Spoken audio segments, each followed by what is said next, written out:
Aujourd'hui, votre déplacement depuis la Belgique et l'inauguration d'un jardin de mémoire l'an passé démontrent que les personnes reposant encore ici ne sont finalement pas oubliées. Puisque les choses continuent d'exister, tant que l'on parle d'elles. Pour rendre hommage et faire vivre cette mémoire, je vais simplement rappeler qu'entre mars 1915 et avril 1919, la Chartreuse a été le plus grand hôpital civil belge d'Europe. C'est à ce titre que près de 5000 civils, hommes, femmes et enfants, y ont trouvé refuge à une époque où, en plus des horreurs de la guerre, sévissaient le typhus et la grippe espagnole. 599 réfugiés décéderont et seront enterrés ici, à proximité de leur dernière demeure que fut la Chartreuse. Avec des commémorations telles que celles auxquelles nous assistons ce matin, continuons donc à perpétuer leur mémoire. Enfin, et cela clôturera ce bref discours, je relisais dernièrement un article dans la presse locale qui disait qu'un officier belge ayant assisté à la commémoration de l'an passé avait exprimé son bonheur de savoir ses compatriotes commémorés de manière digne et belle.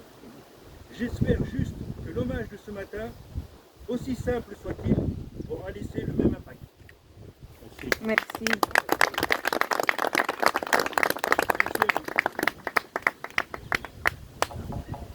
Je suis le président de l'association de la Chartreuse de Neuville. Je voudrais remercier les propos tenus par monsieur le représentant de la commune. Et je voudrais partager votre émotion devant ce monument qui, à l'initiative de quelques-uns d'entre vous, a permis de mettre en place une stèle commémorant la mort de vos compatriotes. Les circonstances actuelles que connaît l'Europe rendent plus important encore ce devoir de mémoire. Depuis 45 ans, nous vivions dans l'illusion que la guerre était impossible en Europe. Nous pensions que la paix était définitive quand la cruelle réalité des faits nous montre que la paix est une exception entre deux guerres. Et que pour bâtir une paix, il faut une solidarité entre les peuples. Cette stèle, ce n'est pas uniquement un devoir de mémoire envers celles et ceux dont nous avons connu la perte due à leur décès, mais c'est surtout et avant tout la réalité d'une solidarité entre le royaume belge, un territoire de France, un partage en commun de nos souffrances. Notre histoire se fait souvent par le partage en commun de nos douleurs. L'avenir se fait par un partage de nos espérances. Je crois que commémorer les morts, c'est nourrir l'espérance du futur en nous enracinant un peu plus dans les richesses du passé. Je vous remercie pour votre présence.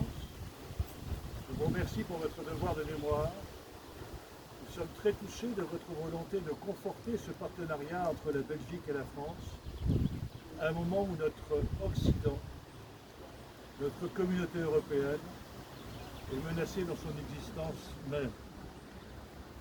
Merci pour ce témoignage d'amitié et de devoir vis-à-vis de notre jeunesse et de notre futur. Merci.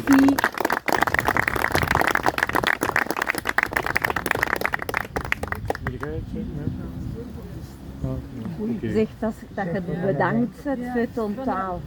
Vanuit gemeente Londenveld, dus ik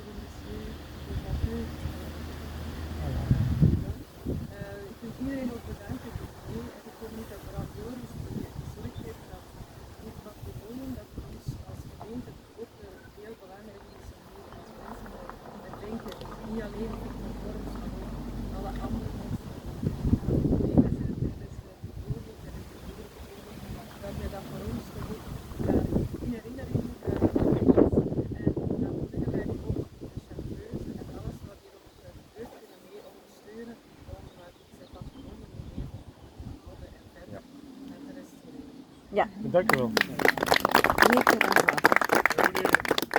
Merci. Je voulais dire que vous êtes nos invités permanents. Je ne veux pas parler pouvoir parler au nom de la commune de Neuville.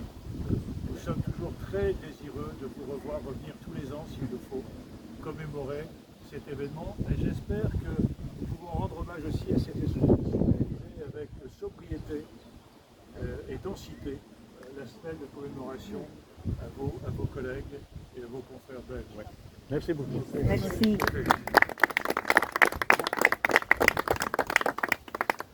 Très bien. On va entrer met dan alles?